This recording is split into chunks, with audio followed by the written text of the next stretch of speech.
Jean, chapitre 15. C'est moi qui suis le vrai cep, et mon père est le vigneron. Tout sarment qui est en moi et qui ne porte pas de fruit, il l'enlève. Et tout sarment qui porte du fruit, il le taille afin qu'il porte encore plus de fruits. Déjà vous êtes purs à cause de la parole que je vous ai annoncée. Demeurez en moi et je demeurerai en vous. Le sarment ne peut pas porter de fruit par lui-même sans rester attaché au cep. Il en va de même pour vous si vous ne demeurez pas en moi.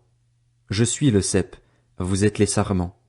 Celui qui demeure en moi et en qui je demeure porte beaucoup de fruits, car sans moi vous ne pouvez rien faire. Si quelqu'un ne demeure pas en moi, il est jeté dehors comme le sarment et il sèche. Puis on ramasse les sarments, on les jette au feu et ils brûlent. Si vous demeurez en moi et que mes paroles demeurent en vous, vous demanderez ce que vous voudrez et cela vous sera accordé. Ce qui manifeste la gloire de mon Père, c'est que vous portiez beaucoup de fruits. Vous serez alors vraiment mes disciples. Tout comme le Père m'a aimé, moi aussi, je vous ai aimé. Demeurez dans mon amour.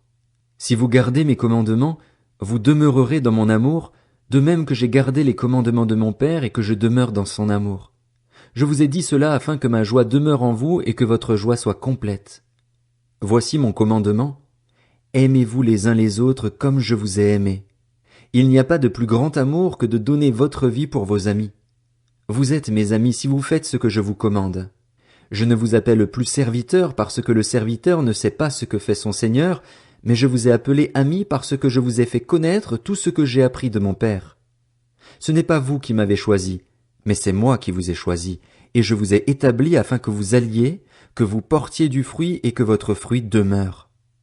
Alors, ce que vous demanderez au Père en mon nom, il vous le donnera. Ce que je vous commande, c'est de vous aimer les uns les autres. Si le monde vous déteste, sachez qu'il m'a détesté avant vous. Si vous étiez du monde, le monde vous aimerait car vous seriez à lui. Vous n'êtes pas du monde, mais je vous ai choisi du milieu du monde. C'est pour cela que le monde vous déteste. Souvenez-vous de la parole que je vous ai dite, le serviteur n'est pas plus grand que son Seigneur. S'ils m'ont persécuté, ils vous persécuteront aussi. S'ils ont gardé ma parole, ils garderont aussi la vôtre. Mais ils vous feront tout cela à cause de moi, parce qu'ils ne connaissent pas celui qui m'a envoyé. Si je n'étais pas venu et ne leur avais pas parlé, ils ne seraient pas coupables, mais maintenant ils n'ont aucune excuse pour leur péché. Celui qui me déteste déteste aussi mon Père.